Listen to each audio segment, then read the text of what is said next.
Записвам предаване. Ти? За да има мир и спокойствие, нека да си го мисли. Не знам какво мама е учила. Извинявам се, приятели, просто. Да, бебче. Записвам. Аз ставам ютубър. Правя реакции на хората. Я да видя къде.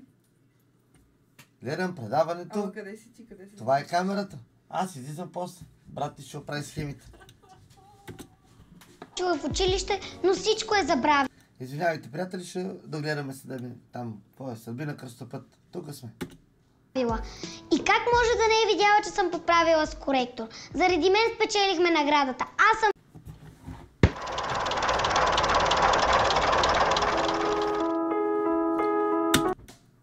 София. 28-годишната фризьорка Деница Фотева от София е разведена от година. В момента тя живее в дома на баща си, заедно със своята 8-годишна дъщеричка Николета. Имам най-прекрасната дъщеря на света.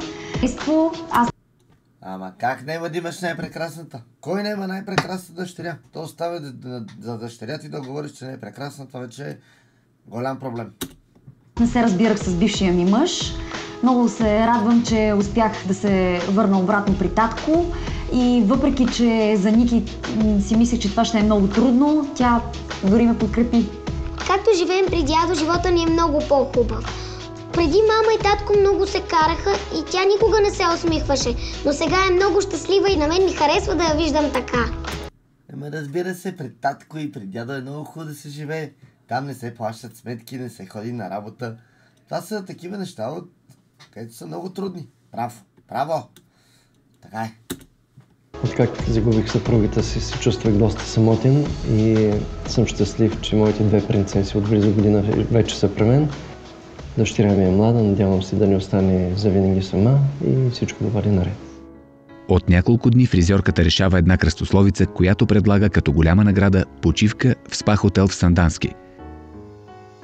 След тежка раздяла с бившия си съпруг, подобна почивка ще се отрази много добре на Деница и на дъщеря й. Която бившия съпруг ще плати. Но това е друга ситуация. Това 28-годишната жена е силно амбицирана да спечели. В условието се казваше морски бозайник с 5 букви. Естествено, че е лебед. Ники като са заинати, тюлента тюлен. В крайна сметка, будно момиче, умна е, обаче не може още да решава кръстословици. Аз знам по-добре от нея. Как може мама да не ме слуша? Добре, че ида да говори по телефона, за да поправя думата. Нали искаме да спечелим екскурзията? Тогава трябва да ме слуша. Ама естествено, тя вече се е оженила. Отделно да не говориме, че се е развела. То само това остана, да те слуша. След около 10 дни Деница получава отговор, че печели уикенда в спа хотел. Самотната майка е на 7-то небе от щастие. Но тогава започва ожесточен спор с малката Николета. Ники понякога е невъзможна. Вместо да се радва, че спечелих този прекрасен уикенд, тя се заинати, че заради нея сме спечели. Записвам предаване. Ти? За да има мир и спокойствие, нека да си го мисли. Не знам какво мама е учила.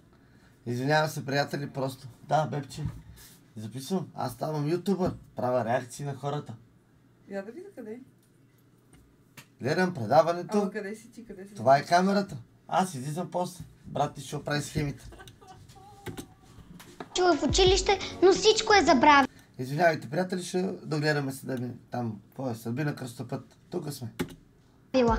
И как може да не е видяла, че съм поправила с коректор? Заради мен спечелихме наградата. Аз съм победителя. Заради тебе? Няколко дни по-късно Деница и майка й осъществяват своя мечтан уикенд в Сандански.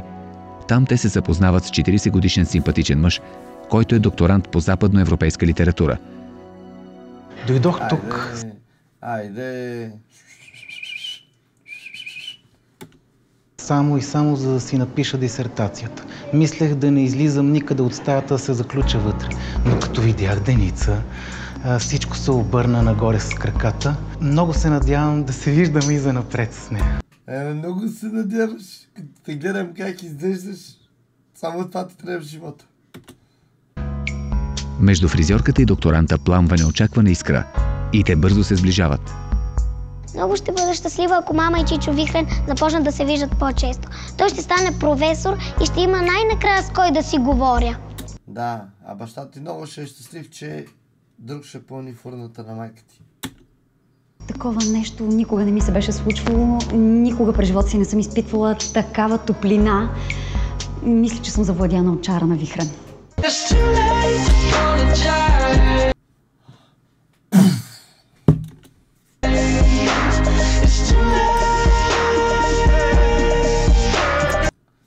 Това беше част 1.